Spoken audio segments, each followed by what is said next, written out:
What's good, guys? It's your boy Beats by Ash coming at you with another banger of video, and today we are going to be talking about what may very well be the beginning to many players' competitive journey in the One Piece card game.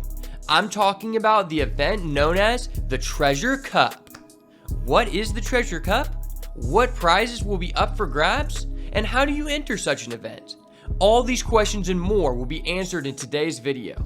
But before I get into too much further detail, I want to remind you to leave a like on this video and subscribe to the channel because I am not stopping with the content and we're here to level up in 2023, boys. Now let's get right into the goo.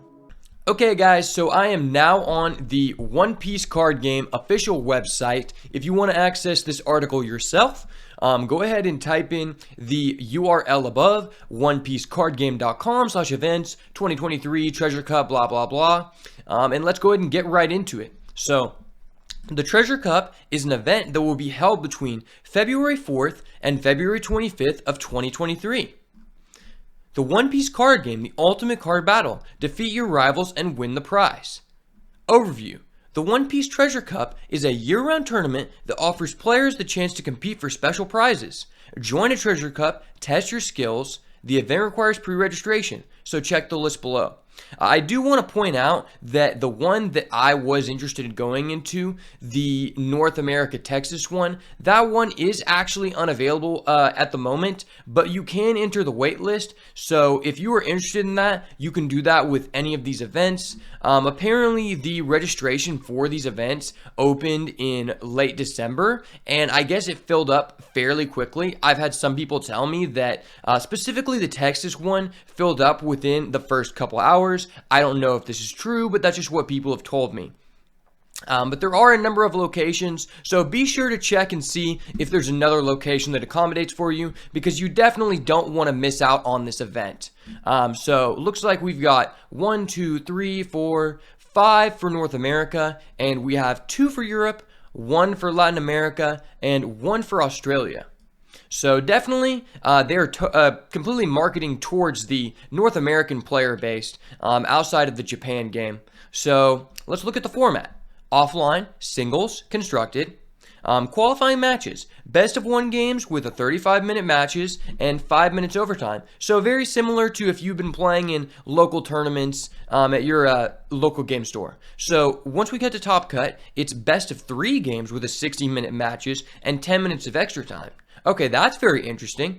I will definitely be interested to see that if they are doing best of 3, that maybe potentially we could see a side deck implemented to the game. That would be very cool. As a person coming from Yu-Gi-Oh! And Magic, that's definitely something that I would like to see, but I do appreciate the shorter match times for now, as it does make the tournament process go so much faster, and that of the fact that there aren't as many rulings in this game, so, you know, people don't hold up the rounds. So the way that you enter this event, like I said, you were able to enter late in December, and I'm not sure that many of these are still open, but like I said, you can apply for a wait list, and if someone leaves the tournament, then you get access to that. Specifically for the one I was going to go to, you do have to pay for that first. I'm not sure if that's the reason, or I mean, you know, I'm not sure if that applies to all of the events, but we will just have to see for ourselves. So let's get into the prizing. First off, for participating in the event, you will get 2 packs of Event Pack Volume 1 and 1 pack of Dawn Sleeves. So then we go into 1 Event Pack Volume 1 of the top 128. So I believe whenever you get this far, you get both of these items. You know, I mean, this is the participation. Then top 64, you get alternate art chopper, an event pack, and a storage box. Top 32, event pack. Top 16, Usopp. Top 8, Monkey D. Luffy, serial number card. This one is super cool, guys. And then Zoro alternate art. Second place, you get a playmat. First place, you also get a different playmat, as well as 4 Event Pack Volume 4 and 1 booster box. That's very interesting. Considering these events, I believe, have like a cap of about 500 people or so, at least for the Texas one, I know that. So it's very interesting that even with 500 people, the person who gets first only gets 1 booster box. To me, that just seems a little bit low for the amount of people showing up. Because in a Yu-Gi-Oh! Regional, you could expect to see maybe 300 people. You could expect 500 if you're in a very big city, but I have been to very few of those. So let's look at the alternate arts. Usopp. This card is pretty cool. Honestly, I don't think it's one of the better alternate arts. I have never really been a fan of this guy. I feel like he's kind of just like the Jar Jar Binks of the anime. He's kind of useless, and I'm not really that interested in this guy. And I don't really feel like this card is that good without a side deck. But man, this alternate art Chopper is insane, boys. This card looks crazy. If you see someone in your locals and they have 4 alternate art Chopper, they are paid. I love this guy. I definitely want to get my hands on one of these if I can, and I think that is a big incentive to go to this event because I believe you only had to reach top 64 to get access to that, so it shouldn't be too hard to get if you are able to enter that tournament. Now we have alternate art Zoro, my bad.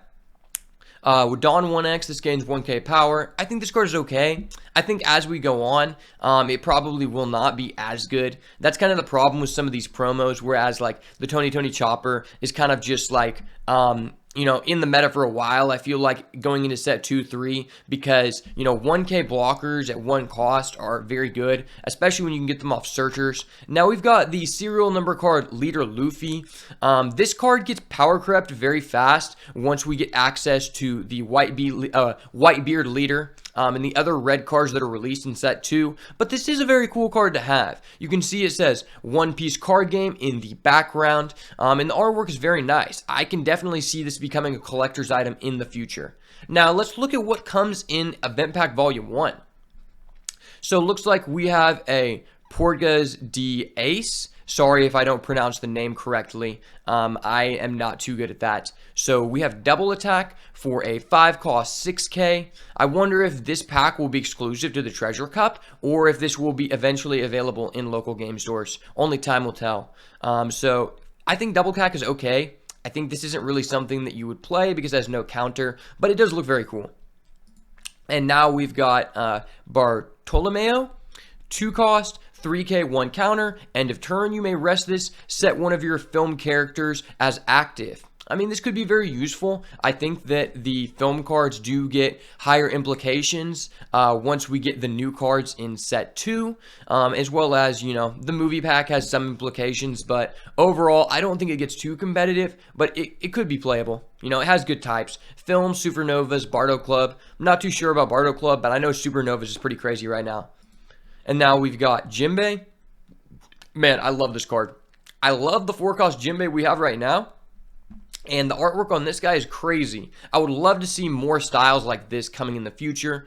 But 1k counter, ability to play something on the bottom of the deck on KO is basically the exact opposite of the Jinbei we have currently. But he does have a 1k counter, so I could see you playing this in the future, as it is a card you can hit off the Doflamingo Leader, which is very nice.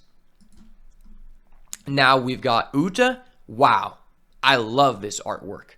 I really would love to get one of these. I definitely could see this being one of the higher value cards in this pack just because I feel like the artwork is very nice, and I mean, it's a waifu, so those tend to go up in value over time. On play, adding a Dawn from the Dawn deck is okay. The fact that you don't have a counter really sucks. I feel like counters are just so important with aggro being really good right now, and as we get set 2, it becomes even more impressive. I don't really see like a lot of room in decks to play cards that don't have counter unless it's seriously powerful. And now we've got the Sengoku.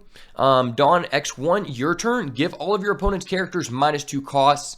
This card, I mean, it seems like it could have some implications in the black deck, but overall, I feel like in set 2, the black deck gets a little bit overshadowed by the fact of the Whitebeard red deck is just so powerful. But I do think that this is a competitive deck. You could definitely win some locals with this.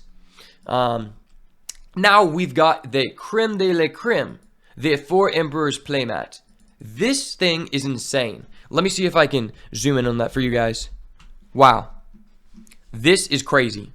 If you have this mat, you are the ultimate Giga Chad, and I envy you. This just looks amazing, man. I really can't go into how amazing this is. This is just insane. I mean, this is going to be expensive. Only the first place person is going to get this. These are just going to go up over time, and we haven't even seen that many official playmats so far. And then second place, this is the one that I really want because this is the deck that I play. You got 7-cost Croc, Jimbei, Boa Hancock, Mihawk. This mat is insane. I honestly, I would prefer this mat. This just shows, you're the better player. But to me, I love the artwork of all of these characters. I think 7-cost Croc is probably one of my favorite artworks overall in the game so far. So I definitely would prefer this one.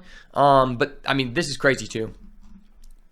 Now, the Dawn sleeve. So I guess it's just a pack of sleeves that have the Dawn on the back. Honestly, I can't really see these being worth that much. I don't think it's that appealing. And we haven't really seen high quality sleeves from Bandai in the past. So I'm not too excited about these.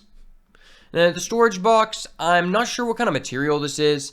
If it's something high quality, I could see it being worth maybe 40, 50 bucks. But if it's just some cheap box, I couldn't see it going for much more than 20.